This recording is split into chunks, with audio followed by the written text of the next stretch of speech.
अहो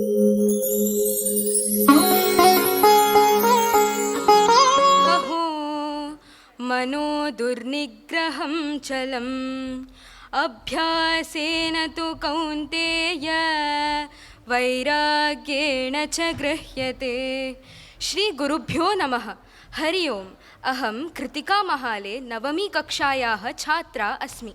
अस्माकं देशे हिन्दू पञ्चाङ्गरीत्या श्रावणमासे पूर्णिमादिवसे सर्वत्र संस्कृतोत्सवः आचर्यते। पूर्णिमादिनं संस्कृतदिनम् इति ज्ञानिभिः निश्चितम्, तथैव सर्वकारेणापि अङ्गीकृतम्। यदि श्रावणमासे पूर्णिमादिवसे संस्कृतदिवसस्य आचरणं कर्तुम् आनुकूल्यं नास्ति चेत् यस्मिन् कस्मिन् दिवसेपि संस्कृतोत्सवः कर्तुं शक्यते। अद्य तादृशदिवसः शुभदिवसः लब्धः। सम्प्रतम् अस्मिन् शुभमुहूर्ते संस्कृतोत्सवः अस्माभिः आचर्यते। अधुना वेदघोषपूर्वकं कार्यक्रमस्य आरम्भः भविष्यति। नमस्ते रुद्रमन्यवतोतैषवे नमः। नमस्ते अस्तु धन्वने बाहुभ्यामुतते नमः। या तैष शिवतमा शिवं बभूवते धनुः। शिवा शरव्याय तव तया नो रुद्रमृडया। या ते रुद्रशिवा तनोरघोरा पापकाशिनी। तया नस्तनुवाशन्तमया गिरिशन्ताभिचाकशी। रामिषं गिरिशन्तहस्ते विभक्ष्यस्तवे। शिवाङ्गिरित्रतां कुरुमाहि पुरुषं जगत्। शिवेन वचसा त्वा गिरिशाच्चावदामसि। यथा नः सर्वमिज्जगदयक्ष्मगं सुमनासत। अद्य वोचदधिभक्ता प्रथमो दैव्योऽभिषक। अलीगश्च सर्वान् छम्बयन् सर्वा आश्रयातु धान्यः। असौ यस्ताम्र अरुण उत बभ्रस्व मङ्गलः। ये क्षेमागं रुद्रा अभितो भिक्षश्रुताः सहस्रशो वैशाखं मेघयीमहे। असौ यो वसर्पति नीलग्रीवो विलोहितः। उतैनं गोपा अदुषन्नदुषन्नदहार्यः। उतैनं विश्वा भूतानि सदृष्ट्वा मृडयातिनः। नमो अस्तु नीलग्रीवाय सहस्राक्षाय मेरुषे। अस्य सत्त्वानो अन्तेभ्यो करन्नमः। प्रमुञ्चदन्वनस्त्वमुभयोरात्मयोज्याम्। याश्च ते हस्तैषवः पराता भगवो वपा। अवतत्यदनुस्वगं सहस्राक्षशतेषु ते। निशीर्य शल्यानामुका शिवो नः सुमना भव। विजृम्भनः कपर्दिनो विशल्यो बाणवागम् उत। अणेशन्नश्येषव आपुरस्य निषङ्गदिः। मीडष्टमहस्ते बभूवधेदनुः। तयास्मान् विश्वतस्त्वमयक्ष्मया परिभुजा। नमस्ते अस्त्वायुधाय नातताय धृष्णवे। उभाभ्यामुतते नमो बाहुभ्यां तव धन्वने।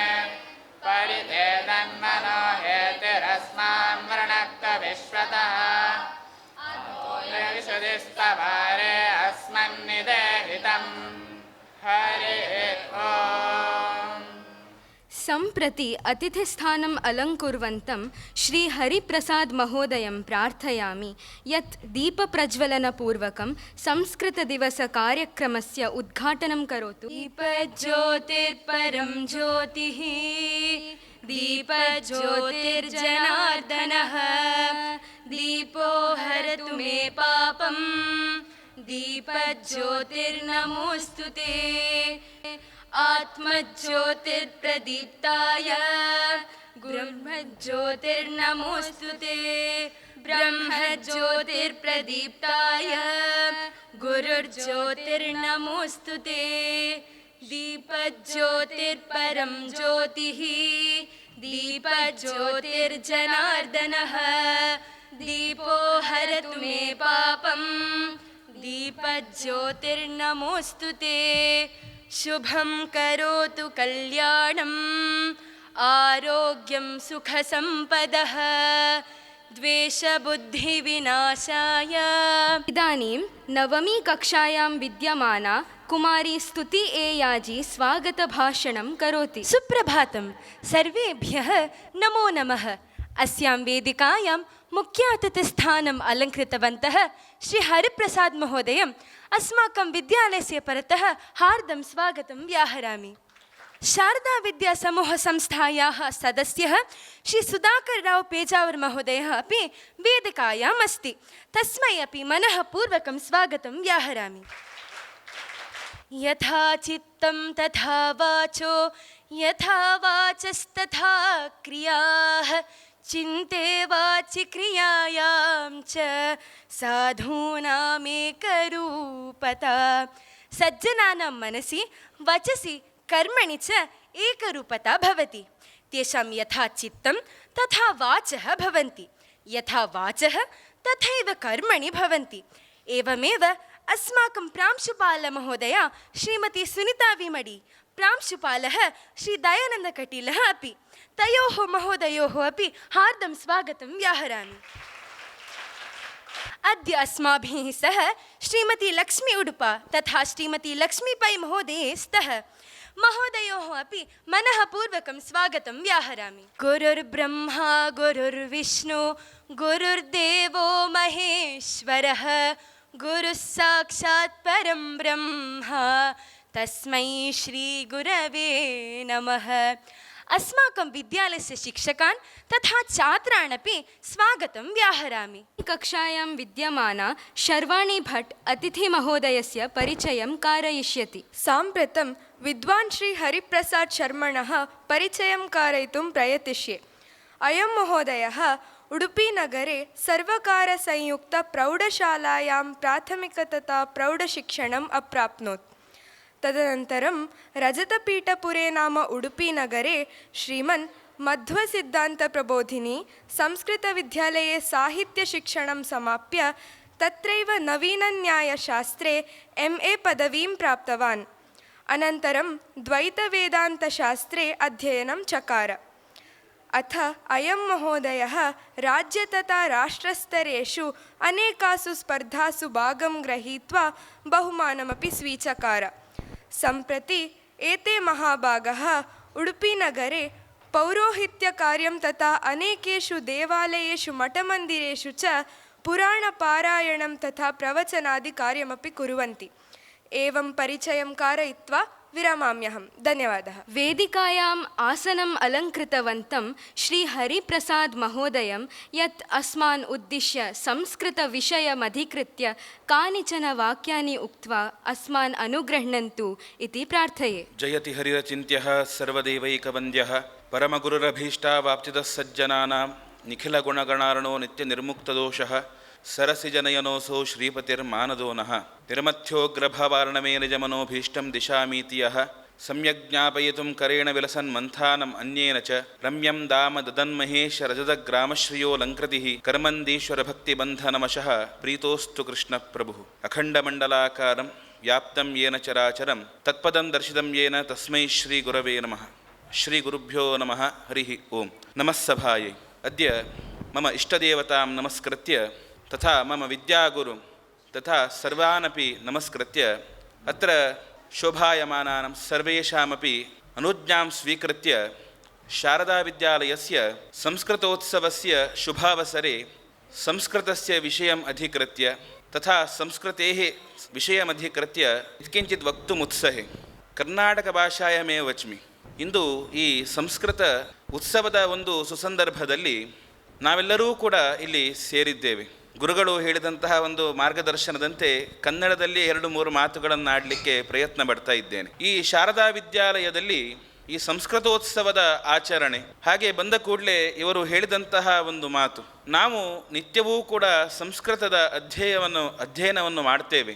ಕೇವಲ ಸಂಸ್ಕೃತ ಅಧ್ಯಯನ ಮಾತ್ರವಲ್ಲ, ನಾವು ಉಪಯೋಗಿಸುವಂತಹ ವಸ್ತುಗಳ ಪ್ರದರ್ಶನಿಯೂ ಕೂಡ ಇವತ್ತಿನ ದಿನ ಉದ್ಘಾಟನೆ ಆಗ್ತಾ ಇದೆ ಅಂತ ಕೇಳಿ ತುಂಬ ಸಂತೋಷವಾಯಿತು. ಯಾಕಂತ ಹೇಳಿದರೆ ಈ ಪಾಠದ ಚಟುವಟಿಕೆ ಅಲ್ಲದೆ ಪಠ್ಯೇತರ ಚಟುವಟಿಕೆಗಳಲ್ಲಿಯೂ ಕೂಡ ಈ ಶಾರದಾ ವಿದ್ಯಾಲಯದಲ್ಲಿ ಮುಂಚೂಣಿಯಲ್ಲಿದ್ದುಕೊಂಡು ಎಲ್ಲ ಗುರುಗಳು ವಿದ್ಯಾರ್ಥಿಗಳು ಸೇರಿಕೊಂಡು ಆಡಳಿತ ಮಂಡಳಿತ ಒಂದು ಸಹಕಾರದೊಂದಿಗೆ ಒಂದು ವಿಶೇಷವಾಗಿ ಇಂತಹ ಒಂದು ಕಾರ್ಯಕ್ರಮಗಳನ್ನು ಮಾಡ್ತಾ ಇದ್ದಾರಲ್ವೋ, ಅದಲ್ಲೇ ನಮ್ಮ ಒಂದು ಪ್ರಶಂಸೆಗೆ ಅರ್ಹವಾದಂತಹ ಒಂದು ವಿಚಾರ. ನಮ್ಮ ಹಿರಿಯರು ಮಾತನ್ನು ಹೇಳ್ತಾ ಇದ್ದರು, ನಮ್ಮ ಈ ಒಂದು ದೇಶದಲ್ಲಿ ಒಂದು ಸಂಸ್ಕೃತ, ಇನ್ನೊಂದು ಸಂಸ್ಕೃತಿ ವಿಶೇಷವಾಗಿ ನಾವು ಅಭಿವೃದ್ಧಿ ಮಾಡಿಕೊಂಡು ಬರಬೇಕು, ರಕ್ಷಣೆ ಮಾಡಿಕೊಂಡು ಬರಬೇಕು. ಯಾಕಂತ ಹೇಳಿದರೆ ಸಂಸ್ಕೃತ ಇಲ್ಲದೆ ಸಂಸ್ಕೃತಿ ಇಲ್ಲ, ಸಂಸ್ಕೃತಿ ಇಲ್ಲದೆ ಸಂಸ್ಕೃತವೂ ಕೂಡ ರಕ್ಷಣೆ ಮಾಡುವುದು ಕಷ್ಟ. ಇವೆಲ್ಲವನ್ನೂ ಕೂಡ ನಾವು ರಕ್ಷಣೆ ಮಾಡಬೇಕಾದರೆ ಅದಕ್ಕಿಂತ ಮೊದಲು ಬೇಕಾದದ್ದು ಏನಂತ ಹೇಳಿದರೆ ಸಂಸ್ಕಾರ. ಸಂಸ್ಕಾರಹೀನಂ ನ ಪುನಂತಿ ವೇದಾಹ ಅಂಥೇಳಿ. ಸಂಸ್ಕಾರವಿಲ್ಲದೆ ಇದ್ದರೆ ನಾವು ಯಾವುದೇ ಕಾರ್ಯಗಳನ್ನು ಮಾಡಿದ್ರೂ ಕೂಡ ಅದು ವ್ಯರ್ಥವೇ ಆಗಿ ಹೋಗ್ತದೆ. ಹೀಗಿರಬೇಕಾದ್ರೆ ಈ ಸಂಸ್ಕಾರವನ್ನು ಪಡಿಬೇಕಾದ್ರೆ ನಮ್ಮ ಮೂಲಭೂತವಾದಂತಹ ಸಂಸ್ಕಾರ ನಮಗೆ ಸಿಗುವುದು ಎಲ್ಲಿ ಅಂತ ಹೇಳಿದರೆ ನಮ್ಮ ಮನೆಯಲ್ಲಿಯೇ ಅಂತ. ಒಂದು ಮಾತಿತ್ತು ಹಿಂದೆ, ಮನೆಯೇ ಮೊದಲ ಪಾಠಶಾಲೆ, ಜನನಿ ತಾನೇ ಮೊದಲ ಗುರು ಎಂಬುದಾಗಿ. ನಮ್ಮ ಮನೆಯೆನ್ನುವುದೇ ನಮ್ಮ ಮೊದಲ ಪಾಠಶಾಲೆ ಅಂತೆ. ಅಲ್ಲಿ ನಮಗೆ ಕಲಿಸುವುದು ಯಾರಂತ ಹೇಳಿದರೆ ನಮ್ಮ ತಾಯಿ. ಹೀಗೆ ನಮ್ಮ ಸಂಸ್ಕಾರ ಎನ್ನುವುದು ಆರಂಭವಾಗುವುದು ನಮ್ಮ ಮನೆಯಿಂದಲೇ. ನಮ್ಮ ಮನೆಯಲ್ಲಿಯೇ ಸಂಸ್ಕಾರ ಎನ್ನುವುದು ಆರಂಭವಾಗುವುದು. ಆ ಸಂಸ್ಕಾರ ಆರಂಭವಾಗಿ ನಂತರ ನಮಗೆ ಯೋಗ್ಯವಾದಂತಹ ಒಂದು ಸಂಸ್ಕಾರ ಸಿಗುವುದು ಎಲ್ಲಿ ಅಂತ ಹೇಳಿದರೆ ನಮ್ಮ ಅಧ್ಯಯನ ಮಾಡುವಂತಹ ಶಾಲೆಯಲ್ಲಿ. ಅದರಲ್ಲಿಯೂ ಕೂಡ ತುಂಬ ಸಂತೋಷದ ವಿಷಯ ಅಂತ ಹೇಳಿದರೆ ಈ ಶಾರದಾ ವಿದ್ಯಾಲಯದಲ್ಲಿ ನಮ್ಮ ಸಂಸ್ಕಾರವನ್ನೂ ಕಲಿಸಿಕೊಡ್ತಾರೆ, ಸಂಸ್ಕೃತವನ್ನೂ ಕಲಿಸಿಕೊಡ್ತಾರೆ. ಹಾಗೆ ಆಗ ಬರುವಾಗಲೇ ಕೇಳಿ ತುಂಬ ಸಂತೋಷ ಆಯಿತು. ಹಿಂದೆ ನಾನು ಅನೇಕ ವರ್ಷಗಳಿಂದ ಇಲ್ಲಿಗೆ ಬರ್ತಾ ಇದ್ದೇನೆ, ಆದರೆ ಇಲ್ಲಿ ಬರುವಂತಹ ಸಂದರ್ಭದಲ್ಲಿ ಕೇಳಿದ್ದೆ ನಾನು, ಇಲ್ಲಿ ನಿತ್ಯವೂ ಕೂಡ ಪಂಚಾಂಗ ಶ್ರವಣ ಮಾಡ್ತಾರೆ, ಈ ಭಗವದ್ಗೀತೆ ಇರ್ಬೋದು, ಹನುಮಾನ್ ಚಾಲೀಸ ಇರ್ಬೋದು, ಇಂತಹ ಅನೇಕ ಒಂದು ವಿಚಾರವನ್ನು ಕುರಿತು ಮಕ್ಕಳಿಗೆ ಚಿಕ್ಕಂದಿನಿಂದಲೇ ಕಲಿಸ್ಕೊಂಡು ಬರ್ತಾರಂತ ಕೇಳಿದ್ದೆ. ಇವತ್ತು ನಾನು ಪ್ರತ್ಯಕ್ಷವಾಗಿ ಕೇಳಿದೆ. ಹೀಗೆ ಈ ಸಂಸ್ಕಾರ ಎನ್ನುವುದು ರಕ್ಷಣೆ ಮಾಡಿಕೊಂಡು ಬರಬೇಕಾದ್ರೆ ನಮ್ಮ ಗುರುಗಳ ಪರಿಶ್ರಮ ಎನ್ನುವುದು ಅತ್ಯಂತ ಮುಖ್ಯವಾದದ್ದು. ಅವರು ನಮಗೋಸ್ಕರವಾಗಿ ನಮಗೆ ಅರ್ಥವಾಗುವಂತಹ ರೀತಿಯಲ್ಲಿ ಅವರು ನಮಗೆ ಪಾಠವನ್ನು ಮಾಡ್ತಾರೆ. ಅದರಲ್ಲಿಯೂ ಕೂಡ ಈ ವಿದ್ಯೆ ಎಂಬುದಾಗಿ ಹೇಳಬೇಕಾದ್ರೆ ಲೌಕಿಕವಾಗಿ ಅನೇಕ ವಿದ್ಯೆಗಳಿರ್ಬೋದು, ಅವೆಲ್ಲವೂ ಕೂಡ ನಮಗೆ ಬೇಕು. ಆದರೆ ಮುಖ್ಯವಾಗಿ ಬೇಕಾದಂತಹ ವಿದ್ಯೆ ಏನಂತ ಹೇಳಿದರೆ ಈ ಸಂಸ್ಕೃತದ ಜ್ಞಾನ ಎನ್ನುವುದು ನಮಗೆ ಬೇಕು. ಯಾಕಂತ ಹೇಳಿದರೆ ನಮ್ಮ ರಕ್ತದಲ್ಲಿಯೇ ಸಂಸ್ಕೃತ ಎನ್ನುವುದು ಇದೆ. ಅದಕ್ಕೋಸ್ಕರವಾಗಿ ಇಲ್ಲಿ ನಾವು ಸಂಸ್ಕೃತವನ್ನು ಕಲಿಯುವಂತಹ ಸಂದರ್ಭದಲ್ಲಿ ನಾವು ಗುರುಗಳು ಹೇಳಿದಂತಹ ಪಾಠವನ್ನು ಕೇಳಿದರೆ ಸಾಕು, ಅದನ್ನು ನಾವು ಮನನ ಮಾಡಿದರೆ ಸಾಕು, ಅನಾಯಾಸವಾಗಿ ನಾವು ಸಂಸ್ಕೃತವನ್ನು ನಾವು ನಮ್ಮ ಕರಗತ ಮಾಡಿಕೊಳ್ಬೋದು ಅಂತ. ಹೀಗಿರಬೇಕಾದ್ರೆ ಸಂಸ್ಕೃತ ಅಂತ ಹೇಳಬೇಕಾದ್ರೆ ಇದು ದೇವಭಾಷೆ. ಈ ದೇವಭಾಷೆ ಎನ್ನುವುದು ಎಲ್ಲರೂ ಕೂಡ ಕಲಿಯಬೇಕಾದದ್ದು.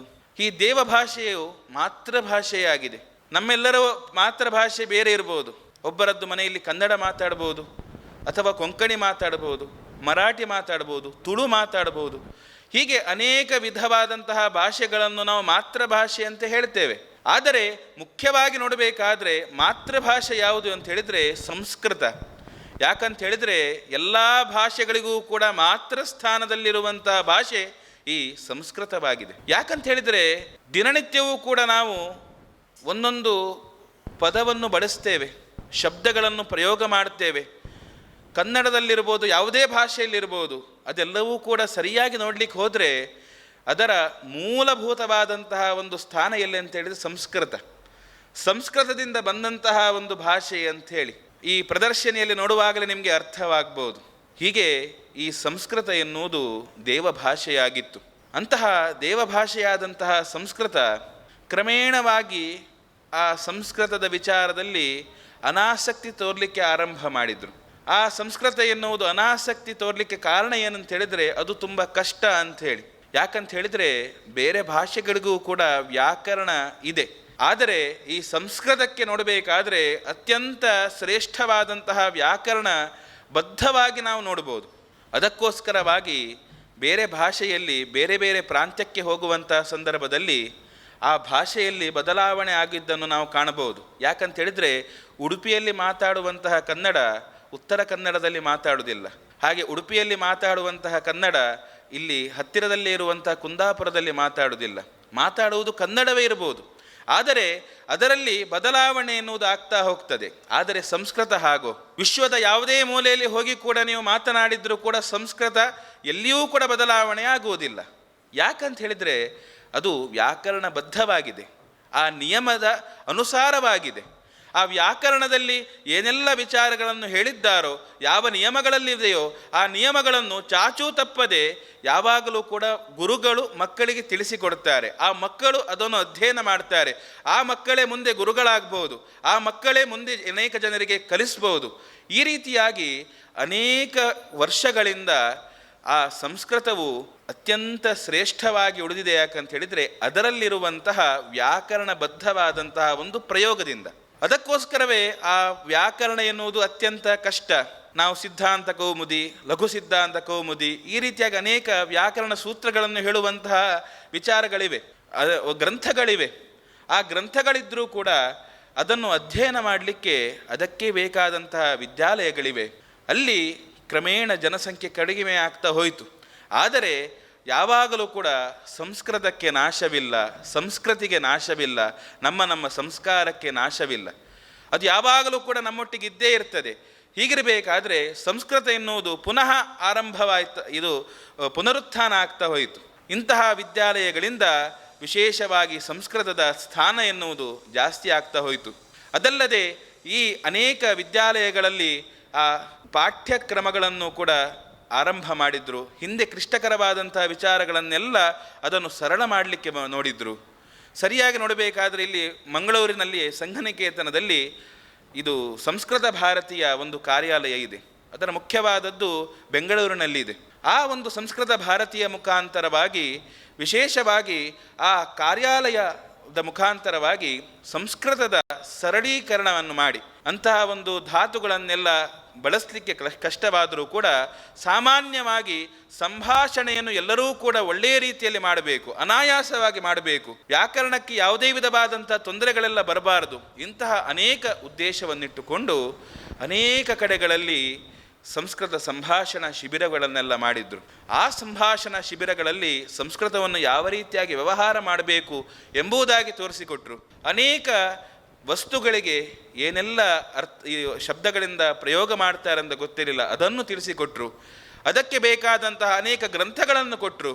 ಈ ರೀತಿಯಾಗಿ ಅನೇಕ ವಿಧವಾಗಿ ಈ ಸಂಸ್ಕೃತದ ಪುನರುತ್ಥಾನಕ್ಕೆ ಬೇಕಾದಂತಹ ಒಂದು ಕಾರ್ಯವನ್ನು ಸಂಸ್ಕೃತ ಭಾರತೀಯ ಮುಖಾಂತರವಾಗಿ ನಾವು ಮಾಡಿದ್ದನ್ನು ಕಾಣಬಹುದು. ಅದಲ್ಲದೆ ಇಂತಹ ವಿದ್ಯಾಲಯಗಳಲ್ಲಿ ಸಂಸ್ಕೃತದ ಬೋಧನೆ ದ್ವಿತೀಯ ಭಾಷೆಯಾಗಿ ಸಂಸ್ಕೃತವನ್ನು, ಹಾಗೆ ಅನೇಕ ಕಡೆಗಳಲ್ಲಿ ಪ್ರಥಮ ಭಾಷೆಯಾಗಿರ್ಬೋದು, ಈ ರೀತಿಯಾಗಿ ನಮ್ಮ ಕಲಿಯುವಂತಹ ಒಂದು ವಿದ್ಯೆಯಲ್ಲಿ ಸಂಸ್ಕೃತವನ್ನೂ ಕೂಡ ಭಾಗವಾಗಿಟ್ಟುಕೊಂಡು ಅದನ್ನು ಯೋಗ್ಯವಾಗಿ ಆ ಮಕ್ಕಳು ಕಲಿಯುವಂತೆ ಮಾಡಿದರು.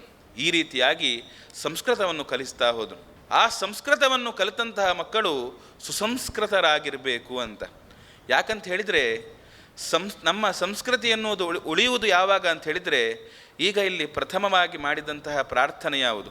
ಅಪೌರುಷೇಯವಾದಂತಹ ಆ ವೇದಗಳಿಂದ ದೇವರ ಸ್ತುತಿಯನ್ನು ಮಾಡಿರುವಂಥದ್ದು. ಅಂತಹ ವೇದಗಳನ್ನು ರಕ್ಷಣೆ ಮಾಡಬೇಕು, ಪುರಾಣಗಳನ್ನು ರಕ್ಷಣೆ ಮಾಡಬೇಕು, ಇತಿಹಾಸವನ್ನು ರಕ್ಷಣೆ ಮಾಡಬೇಕು. ಇಂತಹ ರಕ್ಷಣೆ ಮಾಡುವಂಥ ಜವಾಬ್ದಾರಿ ಯಾರಿಗೆ ಇದೆ ಅಂತ ಹೇಳಿದರೆ ಸಂಸ್ಕೃತಜ್ಞರಿಗೆ ಇದೆ. ಅಂದರೆ ಸಂಸ್ಕೃತವನ್ನು ಯಾರು ತಿಳಿದಿದ್ದಾರೋ ಅವರಿಗೆ ಅತ್ಯಂತ ದೊಡ್ಡದಾದಂತಹ ಒಂದು ಜವಾಬ್ದಾರಿ ಇದೆ. ಯಾಕಂತ ಹೇಳಿದರೆ ನಾವು ಇತ್ತೀಚಿನ ದಿನಗಳಲ್ಲಿ ಕಾಣಬಹುದು, ಯಾರೋ ಒಬ್ಬ ಹೀಗೆ ಮಾತಾಡಬೇಕಾದ್ರೆ ಅನೇಕ ವಿಷಯಗಳನ್ನೆಲ್ಲ ತೆಗೆದುಕೊಂಡು ತುಂಬ ಮಾತಾಡ್ತಾ ಹೋದರೆ ಅವನದ್ದು ರಾಮಾಯಣ ಮುಗಿಲಿಲ್ಲ ಅಂತ ಹೇಳಲಿಕ್ಕೆ ಆರಂಭ ಮಾಡಿದೆವು. ಯಾವುದೋ ಮನೆಯಲ್ಲಿ ಜಗಳ ಆಯಿತು, ಜಗಳ ಆದ ಕೂಡಲೇ ಅಲ್ಲಿ ಮಹಾಭಾರತ ಆಯಿತು ಅಂತ ಹೇಳಿದೆವು. ಅದೇ ರೀತಿಯಾಗಿ ಯಾರೋ ಒಬ್ಬರು ಏನೋ ಒಂದು ಬೋಧನೆಯನ್ನು ಮಾಡಿದರು. ಆ ಬೋಧನೆ ಎನ್ನುವುದು ನಮಗೆ ಪ್ರಿಯವಾಗಿರಲಿಲ್ಲ. ಯಾವಾಗಲೂ ಹೇಗಂತ ಹೇಳಿದರೆ, ನಾವು ತಪ್ಪು ಮಾಡಿದಾಗ ಯಾರಾದರೂ ತಿದ್ದಿದ್ರೆ, ನಮಗೆ ಎಲ್ಲರ ಎದುರಿಗೆ ತಿದ್ದಿದ್ರೆ ನಮ್ಮ ಮನಸ್ಸಿನಲ್ಲಿ ಇವರು ಯಾಕೆ ನಮಗೆ ಎಲ್ಲರ ಎದುರಿಗೆ ತಿದ್ದುದು, ನಾವು ಮಾಡಿದಂಥ ತಪ್ಪು ನಮಗೆ ಅರಿವಿರುವುದಿಲ್ಲ. ಹೀಗಿರಬೇಕಾದ್ರೆ ಏನಾದರೂ ಒಂದು ಬುದ್ಧಿಮಾತನ್ನು ಹೇಳಿದರೆ ಅವನದ್ದು ಸಂಸ್ಕೃತ ಆರಂಭ ಆಯಿತು ಅಂತ. ಈ ರೀತಿಯಾಗಿ ನಮ್ಮ ಪುರಾಣವನ್ನು ಇತಿಹಾಸವನ್ನೆಲ್ಲ ತಿರುಸ್ಲಿಕ್ಕೆ ಆರಂಭ ಮಾಡಿದ್ರು. ಆದರೆ ಹಾಗಾಗಬಾರ್ದು. ಯಾರೆಲ್ಲ ಸಂಸ್ಕೃತವನ್ನು ಕಲ್ತಿದ್ದಾರೋ ಎಲ್ಲರೂ ಕೂಡ ಅದನ್ನು ಆಗಲಿಕ್ಕೆ ಬಿಡಬಾರದು. ಯಾರಾದರೂ ಹೇಳಿದರೂ ಕೂಡ ಹಾಗೆ ಹೇಳಬೇಡಿ ಅಂತ. ಯಾಕಂತ ಹೇಳಿದರೆ ವಾಲ್ಮೀಕಿಗಳು ರಚಿಸಿರುವಂತಹ ಈ ಆದಿಕಾವ್ಯ ಅಂಥೇಳಿ ಪ್ರಸಿದ್ಧವಾದಂತಹ ರಾಮಾಯಣದ ಒಂದು ಬಿಂದುವನ್ನು ಮಾತ್ರ ನಾವು ಸ್ವಾಧನೆ ಮಾಡಲಿಕ್ಕೆ ಸಾಧ್ಯ. ಅದನ್ನು ಪೂರ್ಣವಾಗಿ ನಾವು ಅಧ್ಯಯನ ಮಾಡಲಿಕ್ಕೆ ಆಗ್ತದೋ ಇವತ್ತಿಗೂ ಕೂಡ. ನೋಡಲಿಕ್ಕೆ ಅದು ಅನುಷ್ಟು ಛಂದಸ್ಸಲ್ಲಿರುವಂತಹ ಶ್ಲೋಕಗಳಿರ್ಬೋದು, ಅದರಲ್ಲಿ ಬರುವಂತಹ ರಾಮನ ಚರಿತ್ರೆ ಇರ್ಬೋದು, ಆದರೆ ವರ್ಣನೆ ಮಾಡಿದಂತಹ ವಿಚಾರವನ್ನು, ಅದರ ಹಿನ್ನೆಲೆಯನ್ನೆಲ್ಲ ನೋಡ್ಲಿಕ್ಕೆ ಹೋದರೆ ಎಷ್ಟು ಕಷ್ಟವಾಗಿದೆ, ಅದು ಎಷ್ಟು ಮಹತ್ವಪೂರ್ಣವಾಗಿದೆ. ಅಂತಹ ಆ ರಾಮಾಯಣವನ್ನು ನಾವು ತುಚ್ಛವಾಗಿ ನಾವು ನೋಡ್ಲಿಕ್ಕಾಗ್ತದ? ಅಥವಾ ಮಹಾಭಾರತದಲ್ಲಿ ಇಲ್ಲದೇ ಇರುವಂಥ ವಿಚಾರ ಯಾವುದೇ ಇಲ್ಲ ಅಂತೆ. ಮಹಾಭಾರತದಲ್ಲಿ ಏನೆಲ್ಲ ವಿಚಾರಗಳೆಲ್ಲ ಇದೆ ಅದೆಲ್ಲವೂ ಕಡೆಗಳಲ್ಲಿದೆ.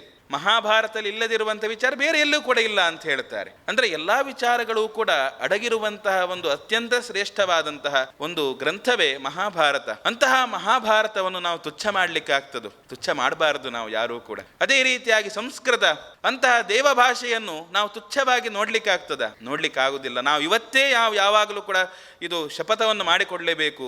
ಯಾವುದೇ ಸಂದರ್ಭದಲ್ಲಿರಬಹುದು ಯಾರಾದರೂ ಕೂಡ ನಮ್ಮ ಪುರಾಣಕ್ಕೆ, ನಮ್ಮ ಹಿಂದೂ ಸಂಸ್ಕೃತಿಗೆ, ನಮ್ಮ ಶಾಸ್ತ್ರಕ್ಕೆ ಅಗೌರವವನ್ನು ತೋರ್ತಾ ಇದ್ದರೆ ಅವರಿಗೆ ನಾವು ಬುದ್ಧಿಯನ್ನು ಹೇಳಿಕೊಂಡು ಯಾರೇ ಇರಲಿ. ಯಾಕಂತ ಹೇಳಿದರೆ ಯುಕ್ತಿಯುಕ್ತಂ ವಚೋಗ್ರಾಹ್ಯಂ ಬಾಲಾದಪಿ ಶುಕಾದಪಿ ಯುಕ್ತಿಯುಕ್ತಂ ವಚೋ ಅಗ್ರಾಹ್ಯಂ ವೃದ್ಧಾದಪಿ ಗುರೋರಪಿ. ಸಂಸ್ಕೃತದಲ್ಲಿ ಅನೇಕ ಸುಭಾಷಿತಗಳಿವೆ. ಯುಕ್ತಿಯುಕ್ತವಾದಂತಹ ಮಾತನ್ನು ಒಬ್ಬ ಚಿಕ್ಕ ಪುಟ್ಟ ಬಾಲಕ ಹೇಳಿದ್ರೂ ಕೂಡ ನಾವು ಕೇಳಲೇಬೇಕಂತೆ. ಯಾಕಂತ ಹೇಳಿದರೆ ಅದು ಸತ್ಯವಾದಂತಹ ಮಾತು, ನಾವು ಅನುಸರಣೆ ಮಾಡಬೇಕಾದಂತಹ ಮಾತು. ಹಾಗೆಯೇ ಯುಕ್ತಿಯುಕ್ತವಲ್ಲದೇ ಇರುವಂತಹ ಮಾತನ್ನು ವೃದ್ಧಾದಪಿ ಗುರೋರಪಿ, ವೃದ್ಧರಿರಬಹುದು, ಅಂದರೆ ಜ್ಞಾನವೃದ್ಧರಲ್ಲ, ವಯೋವೃದ್ಧರಿರಬಹುದು, ಅಥವಾ ಗುರುಗಳೇ ಇರಬಹುದು. ಗುರುಗಳು ಯಾವಾಗಲೂ ಹೇಳುವುದಿಲ್ಲ, ಆದರೆ ಒಂದು ಹೇಳ್ತಾರೆ, ಯುಕ್ತಿ ಅಲ್ಲದ ಮಾತನ್ನು ಯಾರು ಹೇಳಿದ್ರೂ ಕೂಡ ಅದನ್ನು ನಾವು ಅಗ್ರಾಹ್ಯಂ, ಅದನ್ನು ನಾವು ಸ್ವೀಕಾರ ಮಾಡಲೇಬಾರದು ಎಂಬುದಾಗಿ ನಾವು ಈ ರೀತಿಯಾಗಿ ನಾವು ಮನಸ್ಸಿನಲ್ಲಿ ನಿಶ್ಚಯವನ್ನು ಪಡೆದುಕೊಳ್ಬೇಕು, ನಿರ್ಧಾರವನ್ನು ಮಾಡಿಕೊಳ್ಬೇಕು. ಹೀಗೆ ಸಂಸ್ಕೃತದ ರಕ್ಷಣೆ ಯಾರ ಕೈಯಲ್ಲಿದೆ ಅಂತ ಹೇಳಿದರೆ ನಮ್ಮ ಕೈಯಲ್ಲಿಯೇ ಇದೆ. ನಾವೇ ಆ ಸಂಸ್ಕೃತದ ರಕ್ಷಣೆಯನ್ನು ಮಾಡಿಕೊಂಡು ಹೋಗಬೇಕು. ಇಂತಹ ಒಂದು ವಿದ್ಯಾಲಯದಲ್ಲಿ ಅಧ್ಯಯನ ಮಾಡಬೇಕಾದರೂ ಕೂಡ ಭಾಗ್ಯ ಬೇಕು. ಯಾಕಂತ ಹೇಳಿದರೆ ನಮ್ಮ ಸಂಸ್ಕೃತಿಯನ್ನು, ಸಂಸ್ಕಾರವನ್ನು ರಕ್ಷಣೆ ಮಾಡಲಿಕ್ಕೆ ಮುಂಚೂಣಿಯಲ್ಲಿರುವಂತಹ ಅಲ್ಪ ಸ್ವಲ್ಪ ವಿದ್ಯಾಲಯಗಳಲ್ಲಿ ಈ ಒಂದು ವಿದ್ಯಾಲಯಗಳು ಇದೆ.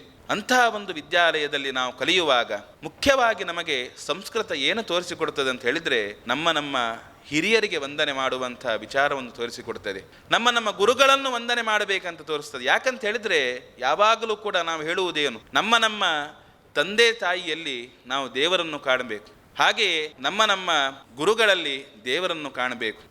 ಹಾಗೆಯೇ ನಮ್ಮ ಮನೆಗೆ ಬರುವಂತಹ ಅತಿಥಿಗಳಲ್ಲಿಯೂ ಕೂಡ ದೇವರನ್ನು ಕಾಣಬೇಕು. ಈ ರೀತಿಯಾಗಿ ಅನೇಕ ವಿಧವಾಗಿ ನಮ್ಮ ಹಿರಿಯರು ಕೊಟ್ಟಂತಹ ಸಂಸ್ಕಾರದಿಂದ ನಡೆದುಕೊಂಡು ಅಂಥವರಲ್ಲಿ ದೇವರನ್ನು ಕಂಡು ಅವರು ಹೇಳಿದಂತಹ ಮಾರ್ಗದರ್ಶನವನ್ನು ಯೋಗ್ಯ ರೀತಿಯಲ್ಲಿ ನಿಭಾಯಿಸಿಕೊಂಡು ಹೋದ್ರೆಯೇ ನಮ್ಮ ಜೀವನ ಎನ್ನುವುದು ಸಾರ್ಥಕ ಆಗ್ತದೆ. ಯಾಕಂತ ಹೇಳಿದರೆ ಇಂತಹ ಒಂದು ಶಿಕ್ಷಣ ಎಲ್ಲಿ ಸಿಕ್ತಿತ್ತು ಅಂತ ಹೇಳಿದರೆ ಗುರುಕುಲದಲ್ಲಿ ಹಿಂದೆ ಸಿಕ್ತಿತ್ತು. ಗುರುಕುಲ ಅಂತ ಹೇಳಿದರೆ ಹೀಗೆ ನೋಡಬೇಕಾದ್ರೆ ಈ ಬಾಲಕರಿಗೆ 8 ವರ್ಷ ಪ್ರಾಯ ಆಗಬೇಕಾದ್ರೆ ಬ್ರಾಹ್ಮಣರಲ್ಲಿ ಅಥವಾ ಕ್ಷತ್ರಿಯರಲ್ಲಿ, ವೈಶ್ಯರಲ್ಲಿಯೂ ಕೂಡ ಈ ಉಪನಯನ ಮಾಡುವಂತಹ ಒಂದು ಸಂಸ್ಕಾರ ಇದೆ. ಈ ಉಪನಯನವನ್ನು ಮಾಡಿದ ನಂತರ ಗುರುಗಳ ಹತ್ತಿರ ಹೋಗಿ ಅಲ್ಲಿ ಗುರುಗಳ ಶುಶ್ರೂಷೆಯನ್ನು ಮಾಡಿಕೊಂಡು ಅಲ್ಲಿ ಅಧ್ಯಯನವನ್ನು ಮಾಡಿಕೊಂಡು ಬರಬೇಕಿತ್ತಂತೆ. ಇಂತಹ ಒಂದು ಗುರುಕುಲ ಪದ್ಧತಿ ಎನ್ನುವುದು ಕ್ರಮೇಣ ನಶಿಸ್ತಾ ಹೋಯಿತು. ಈಗ ಬೆರಳೆಣಿಕೆಯಷ್ಟು ಮಾತ್ರ ಇದೆ ಅಂತ. ಹೀಗಿರಬೇಕಾದ್ರೆ ಈಗಿನ ಕಾಲದಲ್ಲಿ ಗುರುಕುಲಕ್ಕೆ ಹೋಗುವಂತಹ ಪದ್ಧತಿ ಇಲ್ಲ. ಆದರೂ ಕೂಡ ನಾವು ಬರುವಂತಹ ಶಾಲೆಯೇ ನಮಗೆ ಗುರುಕುಲವಾಗಿರಬೇಕು. ಆ ಗುರುಕುಲದಲ್ಲಿ ಗುರುಗಳ ಶುಶ್ರೂಷೆಯನ್ನು ಮಾಡಬೇಕು. ಹಿಂದಿನ ಕಾಲದಲ್ಲಿ ಗುರುಗಳ ಸೇವೆಯನ್ನು ಮಾಡಿ ಗುರುಗಳು ಸಂತೋಷಗೊಂಡು ಆಮೇಲೆ ವಿದ್ಯೆ ಕೊಡುವುದಿತ್ತು. ಈಗ ಗುರುಗಳ ಸೇವೆ ಮಾಡುವುದು ಯಾವ ರೀತಿ ಅಂತ ಹೇಳಿದ್ರೆ ಗುರುಗಳು ಹೇಳಿದಂತಹ ಪಾಠವನ್ನು ಕೇಳಿದ್ರೆ ಅದೇ ದೊಡ್ಡ ಶುಶ್ರೂಷೆ. ಯಾಕಂತ ಹೇಳಿದ್ರೆ ಗುರುಗಳು ನಮಗೆ ಅವರಲ್ಲಿರುವಂತಹ ವಿದ್ಯೆಯನ್ನು ಧಾರೆ ಎರಿತಾರೆ. ವಿದ್ಯಾ ಗುರುಣಾಂ ಗುರುಹು ಅಂತ ಸುಭಾಷಿತದಲ್ಲಿ ಬರ್ತದೆ. ಯಾವಾಗಲೂ ಕೂಡ ಗುರುಗಳಿಗೂ ಕೂಡ ಗುರುಗಳ ಸ್ಥಾನದಲ್ಲಿರುವಂತಹ ಒಂದು ಸ್ಥಾನ ಯಾವುದಂತ ಹೇಳಿದರೆ ವಿದ್ಯೆ. ಅಂತಹ ವಿದ್ಯೆಯನ್ನು ನಮಗೆ ಗುರುಗಳು ಧಾರೆ ಎರಿತಾರೆ. ಅವರಿಗೆ ಅನೇಕ ವಿಚಾರಗಳು ಗೊತ್ತಿರಬಹುದು. ಯಾರಿಗೂ ಗೊತ್ತಿರುವಂತಹ ವಿಚಾರವನ್ನು ಗೊತ್ತಾಗದ ರೀತಿಯಲ್ಲಿ ಹೇಳುವಂಥದ್ದು ಗುರುಗಳಲ್ಲ. ಅವರಿಗೆ ಎಷ್ಟೇ ವಿಚಾರ ಗೊತ್ತಿದ್ರೂ ಕೂಡ ಅವರವರ ಮಕ್ಕಳು, ಅವರವರ ಶಿಷ್ಯವೃಂದದವರು ಯಾವ ರೀತಿಯಾಗಿ ಅವರ ಒಂದು ಮನಸ್ಸಿಗೆ ತಿಳಿತದೆ ಅಂತಹ ವಿಚಾರವನ್ನು ಅವರ ಸ್ಥಾನದಲ್ಲಿದ್ದುಕೊಂಡು ಅವರು ವಿದ್ಯೆಯನ್ನು ಧಾರೆ ಏರಿದ್ದಾರೆ. ಈ ರೀತಿಯಾಗಿ ಗುರುಗಳು ಹೇಳಿದಂತಹ ಮಾತನ್ನು ಕೇಳುವುದೇ ಅದೇ ದೊಡ್ಡ ಒಂದು ಅವರ ಶುಶ್ರೂಷೆ. ಅವರು ಹೇಳಿದಂತಹ ಮಾತನ್ನು ನಾವು ಯೋಗ್ಯ ರೀತಿಯಲ್ಲಿ ಪಾಲಿಸಿಕೊಂಡು ಅದರಲ್ಲಿ ಯೋಗ್ಯ ವಿಧವಾಗಿ ನಾವು ಪರೀಕ್ಷೆಯಲ್ಲಿ ಅಂಕವನ್ನು ಪಡೆದುಕೊಂಡು ಅದನ್ನು ನಾವು ಯೋಗ್ಯ ರೀತಿಯಲ್ಲಿ ನಮ್ಮ ಜೀವನದಲ್ಲಿ ಸಾರ್ಥಕಪಡಿಸಿಕೊಂಡ್ರೆ ಮಾತ್ರ ನಾವು ಅವರಿಗೆ ಕೊಡುವಂಥ ಗುರುದಕ್ಷಿಣೆ. ಪುರಾಣಗಳಲ್ಲೆಲ್ಲ ಬರ್ತದೆ. ಶ್ರೀಕೃಷ್ಣ ಪರಮಾತ್ಮನು ಕೂಡ ಸಾಂದೀಪನಿಯ ಒಟ್ಟಿಗೆ ಹತ್ತಿರ ಹೋಗಿ ಅಲ್ಲಿ ವಿದ್ಯಾಭ್ಯಾಸವನ್ನು ಪಡೆದುಕೊಂಡು ಗುರುದಕ್ಷಿಣೆಯಾಗಿ ಮೃತಪುತ್ರನನ್ನು ತಂದುಕೊಟ್ಟ ಅಂತೆ. ಈ ರೀತಿಯಾಗಿ ಗುರುದಕ್ಷಿಣೆಯನ್ನು ಕೊಡಬೇಕು ಅಂತ. ಅಂತಹ ಗುರುದಕ್ಷಿಣೆ ಅಂದರೆ ಏನಂತ ಹೇಳಿದರೆ, ನಾವು ಕಲಿತಂತಹ ವಿದ್ಯೆಯನ್ನು ಯೋಗ್ಯ ರೀತಿಯಲ್ಲಿ ನಮ್ಮ ಜೀವನದಲ್ಲಿ ಅಳವಡಿಸಿಕೊಂಡ್ರೆ ಮಾತ್ರ ಅದೇ ದೊಡ್ಡ ಗುರುದಕ್ಷಿಣೆ ಅಂತ ಆಗ್ತದೆ. ಇಂತಹ ಅನೇಕ ವಿಧವಾದಂತಹ ಈ ವಿದ್ಯೆಯನ್ನು ನಾವು ನಮ್ಮ ಜೀವನದಲ್ಲಿ ಕಲಿಬೇಕಾದ್ರೆ ಅದಕ್ಕೆ ಮುಖ್ಯವಾದದ್ದು ಸಂಸ್ಕೃತ. ಅಂತಹ ಸಂಸ್ಕೃತವನ್ನು ನಾವು ಕೂಡ ಕಲಿಬೇಕು, ಇತರರಿಗೂ ಕೂಡ ಅದನ್ನು ಕಲಿಸುವಂತೆ ಮಾಡಬೇಕು. ನಮ್ಮ ಜೀವನದಲ್ಲಿ ಆ ಸಂಸ್ಕೃತದಿಂದ ನಮಗೆ ಏನೆಲ್ಲ ನಮಗೆ ಯೋಗ್ಯವಾದಂತಹ ಒಂದು ಸಂಸ್ಕಾರ ಬರ್ತದೆ ಅದನ್ನು ಎಲ್ಲರಿಗೂ ಕೂಡ ಕಲಿಸುವಂತಾಗಬೇಕು. ಯಾವಾಗಲೂ ಕೂಡ ಹಿಂದೆ ಯಾವ ರೀತಿಯಾಗಿ ಈ ಸಂಸ್ಕೃತವನ್ನು ವ್ಯವಹಾರ ಭಾಷೆಯಾಗಿ ಬಳಸ್ತಾ ಇದ್ರು, ಈಗ ಒಂದು 2 ಊರಿದೆ, ಅದೇ ರೀತಿಯಾಗಿ ನಮ್ಮ ಊರು ಕೂಡ ಅದರಲ್ಲಿ ಸೇರ್ಪಡೆ ಆಗುವಂತೆ ಆಗಬೇಕು, ಸಂಸ್ಕೃತವನ್ನು ಮಾತಾಡುವಂತಾಗಬೇಕು. ಇಂತಹ ಈ ಶ್ರಾವಣ ಶುದ್ಧ ಪೂರ್ಣಿಮೆಯಂದು ಸಂಸ್ಕೃತ ದಿನವನ್ನಾಗಿ ಆಚರಣೆ ಮಾಡುತ್ತಾರೆ. ಇಲ್ಲಿ ಪ್ರತಿ ವರ್ಷವೂ ಕೂಡ ಆಚರಣೆ ಮಾಡಿದಂತೆ ಈ ವರ್ಷವೂ ಕೂಡ ವಿಶೇಷವಾಗಿ ಆಚರಣೆಯನ್ನು ಮಾಡಿದ್ದಾರೆ. ಹಾಗೆ ಆ ಸಂಸ್ಕೃತದ ಒಂದು ವಿಶೇಷವಾದಂತಹ ಜ್ಞಾನ ಎಲ್ಲರಿಗೂ ಕೂಡ ಸಿಗುವಂತಾಗಲಿ. ಅದಲ್ಲದೆ ಆಗಲೇ ಗುರುಗಳು ಹೇಳಿದಂತಹ ಒಂದು ಮಾತೇನಂತ ಹೇಳಿದ್ರೆ, ನಮ್ಮ ಮನೆಯಲ್ಲಿ ನಡೆಯುವಂತಹ ಒಂದು ಹಬ್ಬ ಹರಿದಿನಗಳಿರ್ಬೋದು, ಅದರಲ್ಲಿ ನಾವು ಯೋಗ್ಯವಾಗಿ ಭಾಗವಹಿಸುವಂತಾಗಬೇಕು, ಅದರ ಮಹತ್ವವನ್ನು ತಿಳಿದುಕೊಳ್ಳಬೇಕು. ನಮ್ಮ ಮನೆಯಲ್ಲಿ ಪುರೋಹಿತರು ಬರ್ತಾರೆ, ಅವರು ಹೇಳಿದಂತಹ ಮಾತನ್ನು ಯೋಗ್ಯ ರೀತಿಯಲ್ಲಿ ಕೇಳಿಕೊಂಡು ನಾವು ಕೂಡ ಅದರಲ್ಲಿ ಆಚರಣೆ ಮಾಡುವಂತಾಗಬೇಕು. ಈ ರೀತಿಯಾಗಿ ನಾವು ಸಂಸ್ಕೃತವನ್ನು ಕಲಿತು ಸುಸಂಸ್ಕೃತರಾಗಿ ಸಂಸ್ಕೃತಜ್ಞರಾಗಿ ಯಾವಾಗಲೂ ಕೂಡ ನಮ್ಮ ಜೀವನವನ್ನು ಯಾವುದೇ ವಿಧವಾದಂತಹ ನಮ್ಮ ಸಂಸ್ಕೃತಿಗೆ ವಿರುದ್ಧವಾಗದಂತೆ ನೋಡಿಕೊಂಡು ನಮ್ಮ ಸಂಸ್ಕೃತಿಯನ್ನು ಕಾಪಾಡಿಕೊಂಡು ದಿನನಿತ್ಯವೂ ಕೂಡ ನಾವು ಸಂಸ್ಕೃತದಲ್ಲಿ ವ್ಯವಹಾರ ಮಾಡ್ತೇವೆ ಎಂಬುದಾಗಿ ಸಂಕಲ್ಪವನ್ನು ಮಾಡಿಕೊಂಡು ಯೋಗ್ಯ ರೀತಿಯಲ್ಲಿ ಸಂಸ್ಕೃತ ಶಿಕ್ಷಣವನ್ನು ಪಡೆಯುವ ಎಂಬುದಾಗಿ ನಾವು ಪ್ರಾರ್ಥನೆ ಮಾಡ್ತಾ, ಇಂತಹ ಅನೇಕ ವಿಧವಾದಂತಹ ಕಾರ್ಯಗಳು ಕೂಡ ಈ ಪ್ರದರ್ಶನ ಇರಬಹುದು, ಅಂಥದ್ದೆಲ್ಲ ದೊಡ್ಡ ದೊಡ್ಡ ಕಾರ್ಯಗಳನ್ನೆಲ್ಲ ಮಾಡಿದ್ದಾರೆ. ನೋಡಬೇಕಾದ್ರೆ ನಮಗೆ ಆ ಪ್ರದರ್ಶನ ಚಂದ ಕಾಣಬಹುದು, ಅದರ ಹಿಂದಿರುವಂತಹ ಗುರುಗಳ ಪರಿಶ್ರಮ ಅತ್ಯಂತ ದೊಡ್ಡದು, ಆಡಳಿತ ಮಂಡಳಿಯವರ ಪರಿಶ್ರಮ ಅತ್ಯಂತ ದೊಡ್ಡದು. ಅಂತಹ ಪರಿಶ್ರಮಕ್ಕೆ ಯಾವುದೇ ವಿಧವಾದಂತಹ ಚ್ಯುತಿ ಬಾರದಾಗಿ, ಅಂದರೆ ಅದನ್ನು ಒಳ್ಳೆಯ ರೀತಿಯಲ್ಲಿ ನೀವು ನೋಡಿಕೊಂಡು ಅದರಲ್ಲಿರುವಂತಹ ವಿಚಾರಗಳನ್ನು ಮನನ ಮಾಡಿಕೊಂಡು ಅನೇಕರಿಗೆ ತಿಳಿಸುವಂತಾಗಬೇಕು ಎಂಬುದಾಗಿ ನಾವು ನಿಮಗೆ ಕಿವಿ ಮಾತನ್ನು ಹೇಳ್ತಾ, ಇಂತಹ ಒಂದು ವಿದ್ಯಾಲಯದಲ್ಲಿ ಸಂಸ್ಕೃತ ದಿನದಲ್ಲಿ ಆಚರಣೆ ಮಾಡಲಿಕ್ಕೆ ನಾನೂ ಕೂಡ ಭಾಗಿಯಾದದ್ದು ನನಗೆ ತುಂಬ ಸಂತೋಷ ಆಯಿತು. ಇಂತಹ ಅನೇಕ ಕಾರ್ಯಕ್ರಮಗಳು ಇಲ್ಲಿ ವಿದ್ಯಾಲಯದಲ್ಲಿ ನಡೆಯಲಿ, ಈ ವಿದ್ಯಾಲಯದ ಕೀರ್ತಿ ಎನ್ನುವುದು ಉತ್ತುಂಗಕ್ಕೆ ಹೋಗಲಿ ಎಂಬುದಾಗಿ ದೇವರಲ್ಲಿ ಪ್ರಾರ್ಥನೆ ಮಾಡ್ತಾ, ಗುರುಗಳಲ್ಲಿ ಪ್ರಾರ್ಥನೆ ಮಾಡ್ತಾ, ಮಾತಾಡಿದ್ದರಲ್ಲಿ ಏನಾದರೂ ಕೂಡ ಲೋಪದೋಷಗಳಾಗಿದ್ದಲ್ಲಿ ಅದು ನನ್ನದು ಎಂಬುದಾಗಿ ಸ್ವೀಕಾರ ಮಾಡಿಕೊಂಡು ಏನೆಲ್ಲ ಒಳ್ಳೆಯ ವಿಚಾರವನ್ನು ಹೇಳಿದ್ದೇನೆ ಅದು ನನ್ನ ಗುರುಗಳು ಹೇಳಿದಂಥ ವಿಚಾರ ಎಂಬುದಾಗಿ ಹೇಳ್ತಾ ನನ್ನ 2 ಮಾತುಗಳನ್ನು ಹರಿಗುರುಗಳ ಚರಣಾರವಿಂದಗಳಲ್ಲಿ ಅರ್ಪಣೆ ಮಾಡ್ತಾ ಇದ್ದೇನೆ. ಶ್ರೀಕೃಷ್ಣಾರ್ಪಣಮಸ್ತು. ಧನ್ಯವಾದः ಮಹೋದಯ. ಇದಾनीಂ ಶಾರದಾ ವಿದ್ಯಾಸಮೂಹ ಸಂಸ್ಥಾಯಾः ಸದಸ್ಯಂ ಶ್ರೀ ಸುಧಾಕರ್ ರಾವ್ ಪೇಜಾವರಂ ಪ್ರತಿ ಪ್ರಾರ್ಥಯಾಮಿ ಯತ್ ವಿದ್ಯಾರ್ಥಿನಃ ಪ್ರತಿ ಸಂಸ್ಕೃತ ವಿಷಯೇ ಕಾನಿಚನ ವಾಕ್ಯಾನಿ ವದಂತು. ನಮಃ ಸದಸ್ಯೆ. ಸಂಸ್ಕೃತ ಅತ್ಯಂತ ಪ್ರಿಯವಾದಂಥ ವಿಚಾರದ ಬಗ್ಗೆ ಈಗಾಗಲೇ ಅವರು ನುಡಿದಿದ್ದಾರೆ. ನಮಗೂ ಸಂಸ್ಕೃತ ಅಂದರೆ ಬಹಳ ಅಭಿಮಾನ ಅದರ ಮೇಲೆ. ಪ್ರತಿನಿತ್ಯ ನಾವು ಚಿಕ್ಕದಿರುವಾಗಲೂ ಕೂಡ ರೇಡಿಯೋ ಆನ್ ಮಾಡಿದ ಕೂಡಲೇ ವಾರ್ತಾಯಾಮ್ ಶ್ರೂಯಂತಾಮ್ ಅಂತ ಹೇಳಿದ ಕೂಡಲೇ ನಮ್ಮ ಕಿವಿ ನೆಟ್ಟಗಾಗ್ತಾಯಿತ್ತು. ಸಂಸ್ಕೃತ ಭಾಷೆ ಬಹಳ ಚೆನ್ನಾಗಿರ್ತದೆ. ಒಬ್ಬ ವ್ಯಕ್ತಿ ಹೇಗಿದ್ದಾನೆ ಅಂತ, ಚೆಂದಾಗಿದ್ದಾನ, ಆಕರ್ಷಿತನಾಗಿದ್ದಾನ ಅಂತ ನಿರ್ಣಯ ಮಾಡೋದು ಬಣ್ಣದಿಂದ ಅಲ್ಲ. ಬಿಳಿಯಾಗಿದ್ದರೆ, ಕಪ್ಪಾಗಿದ್ದರೆ ಅಥವಾ ಲಕ್ಷಣ ಆಗಿದ್ದರೆ ಅದರಿಂದ ವ್ಯಕ್ತಿಯನ್ನು ನಿರ್ಣಯ ಮಾಡೋದಲ್ಲ. ವ್ಯಕ್ತಿಯನ್ನು ನಿರ್ಣಯ ಮಾಡೋದು ಭಾಷೆಯಿಂದ. ಅವನ ಭಾಷೆ ಹೇಗುಂಟು ಅಂತ ನೋಡಿ ಅವನ ಗುಣ ಹೇಗಿದೆ ಅಂತ ನಾವು ನಿರ್ಣಯ ಮಾಡ್ಬೋದು. ಆ ಭಾಷೆಯಲ್ಲಿ ಸಂಸ್ಕೃತ ಭಾಷೆ ಬಹಳ ಒಳ್ಳೆಯದು. ಎಲ್ಲ ಭಾಷೆಗೂ ಒಂದೊಂದು ರೀತಿಯ ಶ್ರೇಷ್ಠತೆ ಉಂಟು. ಸಂಸ್ಕೃತ ಭಾಷೆ ಯಾಕೆ ಬೇಕು ಅಂದರೆ, ನಮಗೆ ಕೋಪ ಆದಾಗ, ಸಿಟ್ಟಾದಾಗ, ಏನಾದರೂ ಬೈಬೇಕು ಅಂತಾದರೆ ಕೆಟ್ಟ ಭಾಷೆ ಸಂಸ್ಕೃತದಲ್ಲಿ ಪದವೇ ಇಲ್ಲ. ಈಗ ತುಳು ಭಾಷೆಯಲ್ಲಾದರೆ, ಕನ್ನಡ ಭಾಷೆಯಲ್ಲಾದರೆ ಸಿಟ್ಟಾದರೆ ಬೈಲಿಕ್ಕೆ ಬೇಕಾದಷ್ಟು ಪದ ಉಂಟು. ತುಳುವಿನಲ್ಲಿ ದುರ್ಸು ಅಂತ ಹೇಳಿದರೆ ಸಾಕು, ಒಂಥರ ಅವನನ್ನು ಕೆಳಮಟ್ಟ ಇಟ್ಟಾಗ, ಅಂಡೆ ಅಂತ ಹೇಳಿದರೆ ಸಾಕು, ಸ್ವಲ್ಪ ಕೆಳಮಟ್ಟ ಹೇಳಿದಾಗ ಅದಕ್ಕೆ ಅರ್ಥ ಇಲ್ಲ. ಅದೇ ಆ ಭಾಷೆ ಬಂದುಬಿಟ್ಟಿದೆ. ಕನ್ನಡದಲ್ಲಿ ಬೇಕಾದಷ್ಟು ಭಾಷೆ ಉಂಟು. ಇದರಲ್ಲಿ ಸಿಟ್ಟಾದರೆ, ಅವನನ್ನು ಬೈಬೇಕಾದ್ರೆ ಒಳ್ಳೆಯ ಪದದಿಂದಲೇ ಬೈಬೇಕಷ್ಟೆ. ಆದ್ದರಿಂದ ನಿಮ್ಮ ಭಾಷೆ ಒಳ್ಳೆಯ ಮಟ್ಟಕ್ಕೆ ಬರುವುದಂತಿದ್ದರೆ ಅದು ಸಂಸ್ಕೃತ ಭಾಷೆಯನ್ನು ಅರಿತುಕೊಂಡ್ರೆ ಮಾತ್ರ. ಅದಕ್ಕಾಗಿ ಸಂಸ್ಕೃತ ಇವತ್ತು ಜಗತ್ತಿನಾದ್ಯಂತ ಮಾನ್ಯತೆಯನ್ನು ಪಡೆದಿದೆ. ಅವರು ಹೇಳಿದರು, ಅಳಲನ್ನು ಹೇಳಿದರು, ದೇವ ಭಾಷೆ ಅದು, ದೇವನಾಗರಿ ಲಿಪಿ. ಅದಕ್ಕೆ ಮುಖ್ಯ ಪ್ರಾಣ ಹನುಮಂತ ಶ್ರೀಲಂಕೆಗೆ ಹೋದ ಕೂಡಲೇ ಸೀತೆ ಹತ್ರ ಹೇಗೆ ಮಾತಾಡೋದು ಅಂತ ತುಂಬ ಆಲೋಚನೆ ಮಾಡಿದ್ದಂತೆ. ಯಾಕೆ? ಮುಖ್ಯ ಪ್ರಾಣ ಕಪಿ, ಹನುಮಂತ ಕಪಿ, ಮಂಕಿಗಳ ಭಾಷೆ ಸೀತೆಗೆ ಹೇಳಬೇಕು, ಸೀತೆದ್ದು ಭಾಷೆ ಬೇರೆ, ಮನುಷ್ಯರ ಭಾಷೆ. ಆವಾಗ ಇಬ್ಬರಿಗೂ ಸಾಮಾನ್ಯವಾಗಿ ಅರ್ಥೈಸುವಂಥ ಭಾಷೆ ಸಂಸ್ಕೃತ ಮಾತ್ರ. ಆವಾಗಲೇ ಸಂಸ್ಕೃತಕ್ಕೆ ಎಷ್ಟು ಶ್ರೇಷ್ಠತೆ ನೋಡು. ಯಾವುದಾದ್ರೂ ಪ್ರಾಣಿಗಳ ಭಾಷೆಗಳು ಬೇರೆ ಬೇರೆ ಇದ್ದರೂ ಎಲ್ಲರೂ ಅರ್ಥೈಸಿಕೊಳ್ಳುವ ಹಾಗೆ ಮಾಡಿಕೊಳ್ಳುವಂತಹ, ಎಲ್ಲರಿಗೂ ಅರ್ಥ ಆಗುವ ಹಾಗೆ ಮಾಡಿಕೊಳ್ಳುವಂಥ ಭಾಷೆ ಸಂಸ್ಕೃತ ಆಗಿತ್ತು. ಅಂತಹ ಭಾಷೆಯಲ್ಲಿ ಬಹಳಷ್ಟು ದೊಡ್ಡ ವಿಷಯವನ್ನು ಚಿಕ್ಕದಲ್ಲಿ ಕೊಡಲಿಕ್ಕೆ ಆಗ್ತದೆ. ಈಗ ಸಂಸ್ಕೃತದಲ್ಲಿ ದೊಡ್ಡ ವಿಷಯವನ್ನು ಚಿಕ್ಕದಲ್ಲಿ ಕೊಡಲಿಕ್ಕೆ ಆಗ್ತದೆ. ಬೇರೆ ಭಾಷೆಗಳೆಲ್ಲರೂ ಒಂದು ವಾಕ್ಯ ಉದ್ದ ಇರ್ತದೆ. ಪ್ರತ್ಯಕ್ಷ ದೇವರು ಯಾವುದು ಅಂತ ನಿಮ್ಮ ಹತ್ರ ಕೇಳಿದರೆ ವಾಕ್ಯದಲ್ಲಿ ತುಂಬ ಉದ್ದ ಹೇಳಬೇಕಾಗ್ತದೆ. ಸಂಸ್ಕೃತದಲ್ಲಿ ಭಾಳ ಸುಲಭ. ವಿದ್ಯಾ ಪರ ದೇವತಾ, ವಿದ್ಯೆಯೇ ಪ್ರತ್ಯಕ್ಷ ದೇವರು ಅಂತ ಹೇಳಲಿಕ್ಕೆ ಒಂದು ಸುಲಭವಾದಂಥ ಸಂಸ್ಕೃತದ ಶ್ಲೋಕಗಳು, ಶುಭಾಷಿತಗಳಿದೆ. ಅಥವಾ ನೀವು ಹೇಗಿರಬೇಕು ಅಂತ ಹೇಳಲಿಕ್ಕೆ ಒಂದು ಪುಟ ಬರಿಬೇಕು ಅಂತಿಲ್ಲ. ಹೇಗಿರಬೇಕು ಅಂತ ಒಂದು ಪುಟ ಉದ್ದಕ್ಕೆ ಹೀಗಿರಬೇಕು ಹಾಗಿರಬೇಕು ಅಂತ ಬರಿಬೇಕು ಅಂತಿಲ್ಲ. ಸಂಸ್ಕೃತ ತಿಳಿದವರಿಗೆ ಸತ್ಸಂಗತ್ವೇ ನಿಸ್ಸಂಗತ್ವಂ, ನಿಸ್ಸಂಗತ್ವೇ ನಿರ್ಮೋಹತ್ವಂ, ನಿರ್ಮೋಹತ್ವೇ ನಿಶ್ಚಲತತ್ವಂ, ನಿಶ್ಚಲತತ್ವೇ ಜೀವನ ಮುಕ್ತಿ. ಪುನಃ ಅರ್ಥ ಹೇಳಬೇಕು ಅಂತ ಇಲ್ವೇ ಇಲ್ಲ.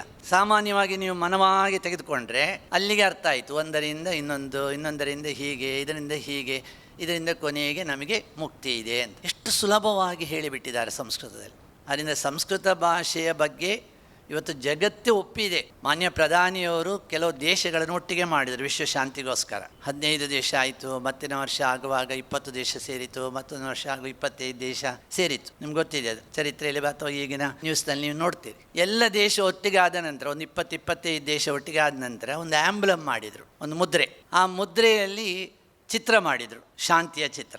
ಅದರ ಕೆಳಗೆ ಒಂದು ಬರಿಬೇಕಲ್ಲ, ಈಗ ದೇವರೇ ದೊಡ್ಡವರು, ಗಾಡ್ ಇಸ್ ಗ್ರೇಟ್ ಅಂತ ಬರೆದ ಹಾಗೆ ಆ ಥರ ಯಾವುದಾರೊಂದು ಬರಿಬೇಕಲ್ಲ. ಬರಿಬೇಕು ಅಂತಾದರೆ ಯಾವುದರಲ್ಲಿ ಬರೆಯೋದು? ಇಂಗ್ಲೀಷಲ್ಲಿ, ಫ್ರೆಂಚರಲ್ಲಿ ಒಪ್ಪಲಿಲ್ಲ ಇಂಗ್ಲೀಷಲ್ಲಿ ಬರೀಲಿಕ್ಕೆ, ಹಿಂದಿಯಲ್ಲಿ ಬೇರೆ ದೇಶದವರು ಒಪ್ಪಲಿಲ್ಲ. ಆ 20-30 ದೇಶದವರು ಒಟ್ಟಿಗೆ ಸೇರಿ ಆ್ಯಂಬ್ಲಮ್ನ ಅಡಿಯಲ್ಲಿ ಬರೀಲಿಕ್ಕೆ ಉಪಯೋಗಿಸಿದ ಭಾಷೆ ಯಾವುದಂದರೆ ಸಂಸ್ಕೃತ ಭಾಷೆ.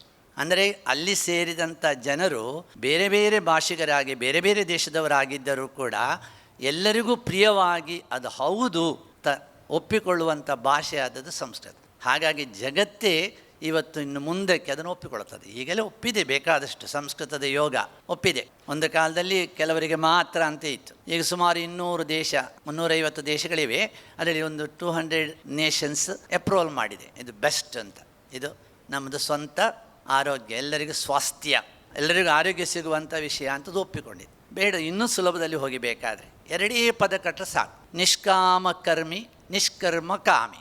2 ಪದಗಳು ಸಂಸ್ಕೃತದಲ್ಲಿ ಇರೋದು. ಅವ ಹೇಗಿರ್ತಾನೆ ಅಂತ, ಎಲ್ಲವನ್ನೂ ತನಗೆ ಬೇಕು ಅಂತ ಬಯಸ್ತಾನ ಅಥವಾ ಎಲ್ಲರನ್ನು ಅದನ್ನು ಪಾಲು ಕಟ್ಟಿಕೊಳ್ಳಿ ಇತರರಿಗೆ ಅಂತ ಬಯಸ್ತಾನ ಅಂತ ಹೇಳುವಂಥ ವರ್ಡನ್ನು, ವಿವರವನ್ನು ಸಂಕ್ಷಿಪ್ತವಾಗಿ ಅವನು ನೋಡಿದುಕೊಳ್ಳಿ. ನಿಷ್ಕಾಮ ಕರ್ಮಿ, ಅವನು ಏನೂ ಫಲಾಪೇಕ್ಷೆ ಇಲ್ಲ, ಎಲ್ಲ ಬೇರೆಯವರಿಗೆ. ನಿಷ್ಕರ್ಮ ಕಾಮಿ, ಎಲ್ಲವೂ ಅವನಿಗೆ, ಏನಿದ್ರೂ ಅವನಿಗೆ ಬೇಕು, ಎಲ್ಲ ನನ್ನ ಹತ್ರ ಇರಬೇಕು, ಬೇರೆಯವ್ರ ಹತ್ರ ಏನಿರಬಾರ್ದು. ಈ ಥರವಾಗಿರುವಂತಹ ವ್ಯಕ್ತಿಗಳ ಗುಣಗಳನ್ನು ಹೇಳಲಿಕ್ಕೆ ಕೂಡ ಬಹಳ ಸುಲಭವಾಗಿ ಹೇಳ್ಬೋದು. ಆದ್ದರಿಂದ ಸಂಸ್ಕೃತ ಅತ್ಯಂತ ಉತ್ತಮವಾದಂಥ ಗುಣವನ್ನು, ರೂಪವನ್ನು, ಚಂದವನ್ನು, ಅಲಂಕಾರವನ್ನು ನಿಮ್ಗೆ ಕೊಡ್ತದೆ. ಯಾರು ಸಂಸ್ಕೃತವನ್ನು ಕಲಿತು ಅರಿತು ತಿಳಿದು ಅದರ ಪರಿಮಳವನ್ನು ತನ್ನಲ್ಲಿ ಇಡಿಸ್ಕೊಳ್ತಾನೋ ಅವನು ಸತ್ಪ್ರಜೆ ಆಗ್ತಾನೆ, ಸತ್ಯಸಂಧರಾಗ್ತಾನೆ. ಯಾಕೆ ಗೊತ್ತುಂಟ, ಸಂಸ್ಕೃತದಲ್ಲಿ ಆರಂಭದಿಂದಲೇ ಹೇಳ್ತಾರೆ ಸತ್ಯಂ ವದ ಧರ್ಮಂಚರ. ಸತ್ಯವನ್ನೇ ಮಾತನಾಡಿದಂಥ, ಸತ್ಯವನ್ನೇ ತನ್ನ ದುಡಿಮೆಯಾಗಿ ಇಟ್ಟುಕೊಂಡಂಥ, ತನ್ನಲ್ಲಿ ಇಟ್ಕೊಂಡಂಥ ನಮ್ಮೆಲ್ಲರ ಪ್ರಿಯವಾಗಿ, ಇವತ್ತು ನಾವು ಅದನ್ನು ಪದ್ಯ ಇಲ್ಲ ನಮ್ಮ ಹತ್ರ, ಪುಣ್ಯಕೋಟಿ. ಆ ಸತ್ಯದ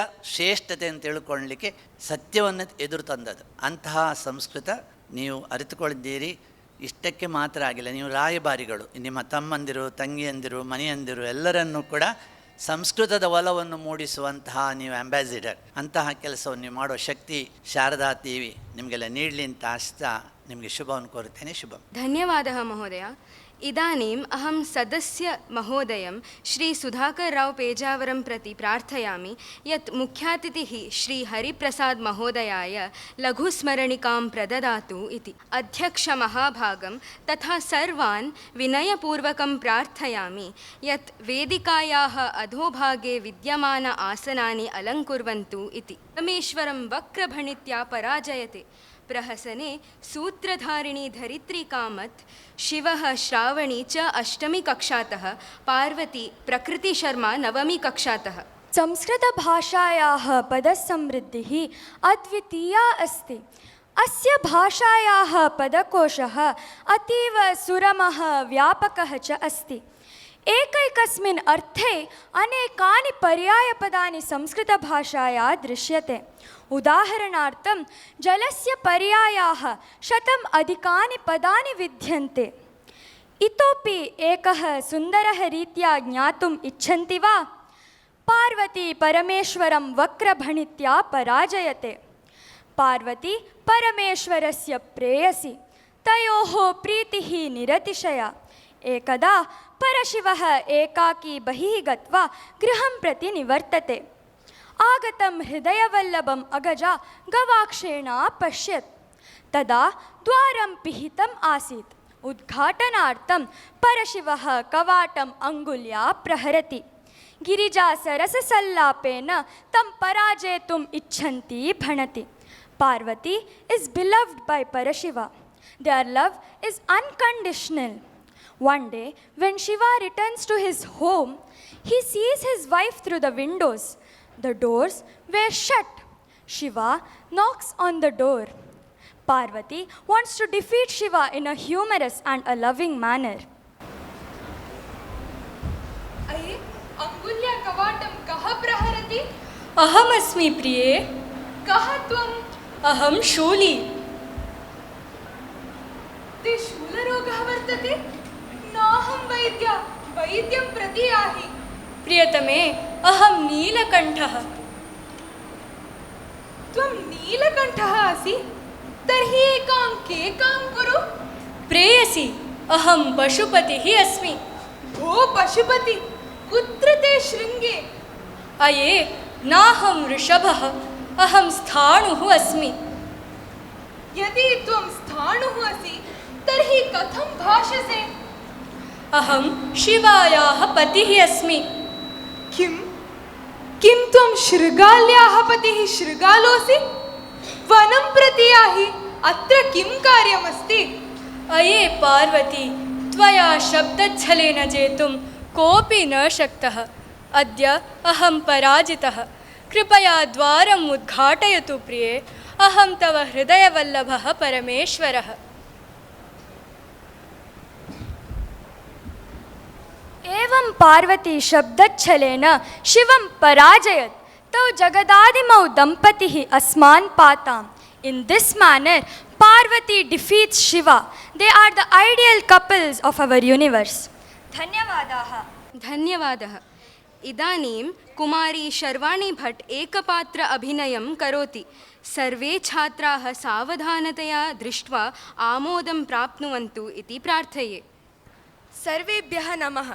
इदानीं मया दानशूरः कर्णः इतीमं विषयम् अधिकृत्य एकपात्र अभिनयः क्रियते। अत्र तिष्ठामि चेत् अङ्गराजकर्णः, अत्र तिष्ठामि चेत् विप्ररूपेण इन्द्रः। भोः कर्ण, महत्तरं भिक्षं याचोमि। दृढम्। अये वीर्यवान् शब्दः। आहूयतां स विप्रः। न अहमेव आह्वयामि।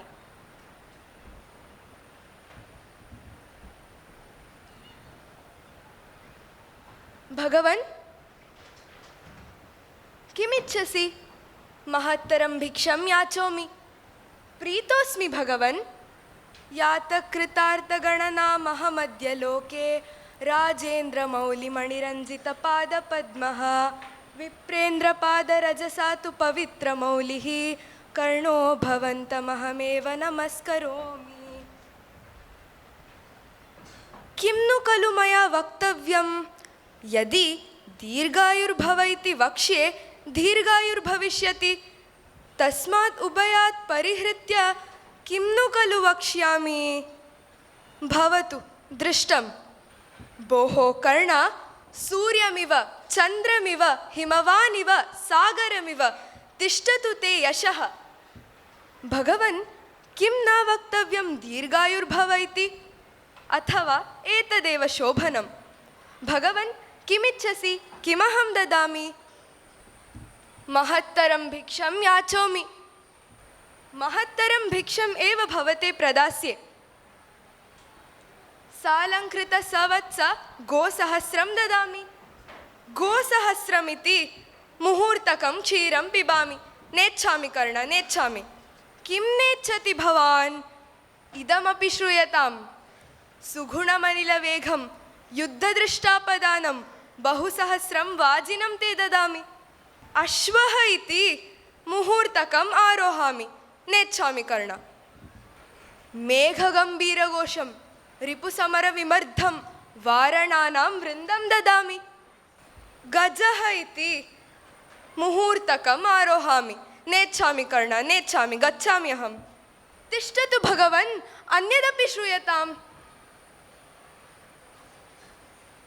अपर्याप्तं कनकं ददामि, अथवा जित्वा पृथिवीं ददामि। पृथिव्येन किं करिष्यामः? तेन हि अग्निष्टोमफलं ददामि। अग्निष्टोमफलेन किं कार्यं? नेच्छामि कर्ण, नेच्छामि। तेन हि मच्चिरो ददामि। अविहा, अविहा, न भेतव्यं, न भेतव्यं। प्रसीदतु भवान्, अन्यदपि श्रूयताम्। अङ्गैः सहैव जनितं मम देहरक्षः, देवासुरैरपि न भेद्यमिदं सहस्रैः। देयं तथापि सह कुण्डलाभ्यां, प्रीत्या मया भगवते रुचितं यदि स्यात्। आहा, ददातु, ददातु।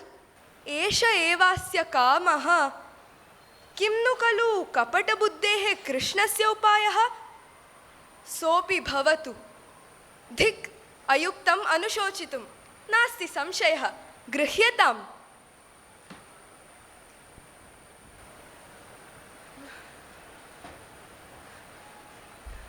हन्त गृहीते एते।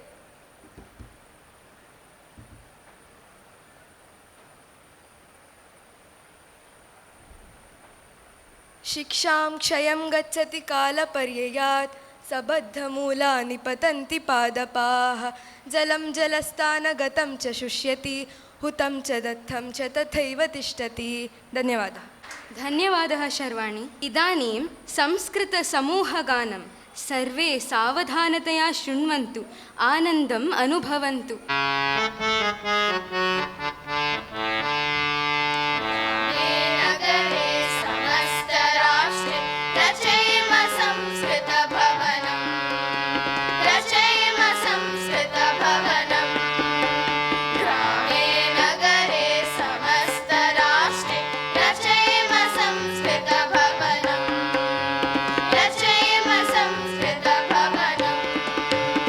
इष्टिकां विना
वाचनललितं श्रवणमधुरं रचयेम संस्कृतभवनं रचयेम संस्कृतभवनं ग्रामे नगरे समस्तराष्ट्रे रचयेम संस्कृतभवनं रचयेम संस्कृतभवनम्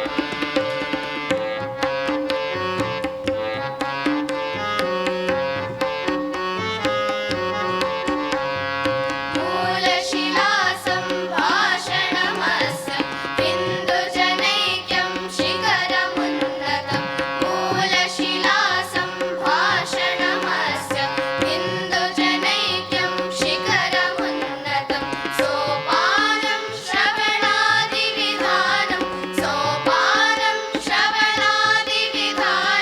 रचयेम संस्कृतभवनं रचयेम संस्कृतभवनं ग्रामे नगरे समस्तराष्ट्रे रचयेम संस्कृतभवनं रचयेम संस्कृतभवनं ग्रामे नगरे समस्तराष्ट्रे रचयेम संस्कृतभवनं रचयेम संस्कृतभवनं रचयेम संस्कृतभवनं रचयेम संस्कृतभवनम्